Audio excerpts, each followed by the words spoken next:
FBI agent Peter Strzok has previously said he would be willing to testify, but what will happen when he puts his money where his text-happy mouth is?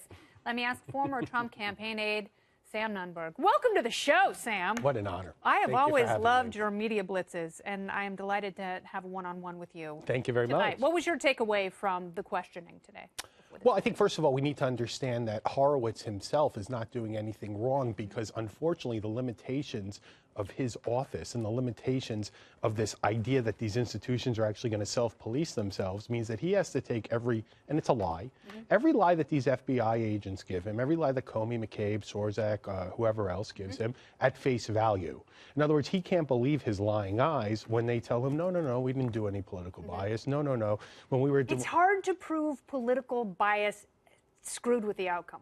Although it feels like something really wrong happened. In his defense, well, that's a hard thing to actually prove. You know, I saw James Clapper, and he's a big fat liar. Yeah, he is. And when he was promoting his book, which is almost as bad as Comey's book, he said that in his view, the Russians gave the election to Donald Trump because the 80,000 votes that decided Wisconsin, Michigan, and Pennsylvania were directly delivered by the Russians. You know, so if I use that kind of analysis, and if you actually knew that in 2016 or early 2017, why not come forward with that information? Why wait to put out a book? But the evidence wasn't actually in there. The idea that that is actually logical, I can tell you, having worked in many campaigns, is so dumb and so asinine that I really hope that he doesn't believe that. And what I really think is, as Steve Bannon said yesterday, what we need, first of all, we need Rosenstein to answer these subpoenas given to him by 5 oversight committees in Congress. Absolutely. And if he won't,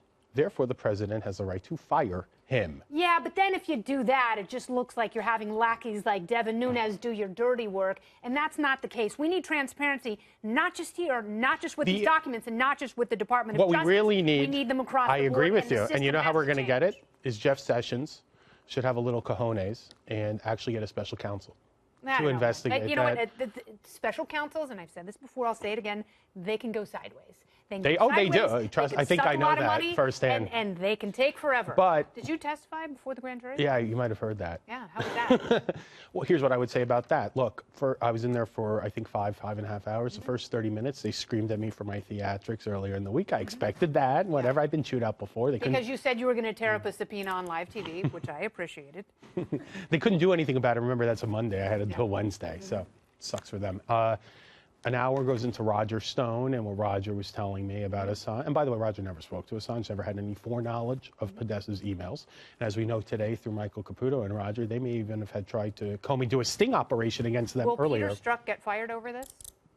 I know it would be great if he did, but these people, these bureaucrats, never face any accountability. Well, Andrew McCabe got fired. James Comey got fired. So James Comey, but those are people that worked at the discretion of the president, and the reason McCabe got fired is because he has lied to this inspector general. You know, Comey and McCabe are such BFFs. Is that what Lindsey Graham was trying to get at? Did Peter Strzok There is lie? an issue right now with McCabe about whether or not Comey had directed him to talk to the press. Comey claims he didn't. He did. I think McCabe should be indicted. We'll find out. But going back to my grand jury testimony, I want your audience to understand this. I'm in there for an extra 3 hours plus. It had nothing to do with I was on the campaign all the 6 wonderful weeks. It had nothing to do with the campaign. It had to do with business issues, other personal issues. Oh boy, like what? I don't want to get into it, but the point. Man, you can tell me. No, it's just us. The point is that Mueller is on a vendetta. Yes. And he's on a vendetta because he doesn't like the way Donald Trump treated James Comey, because Donald Trump finally treated these people the way they should be treated. It made them accountable to us. And do you think Rosenstein's going to get fired? I don't think he will. I don't think the president should, and I'll tell you why. Sessions, Rosenstein, and Mueller are perfect foils politically, and leave them to their own devices. They're actually helping the president. I think Sessions, I don't know what was a dumber hire, Paul Manafort or Jeff Sessions. But, well, I'd say Corey Lewandowski, but that's just me. Oh, okay. You guys all hate each other. By the way, on this show, you will never be shamed for imbibing ever. Just know that. All right? You feel free and have whatever you want before you come on this program. Thank you, Kennedy. Make it a double. Sam Nunberg, thanks so much for being here.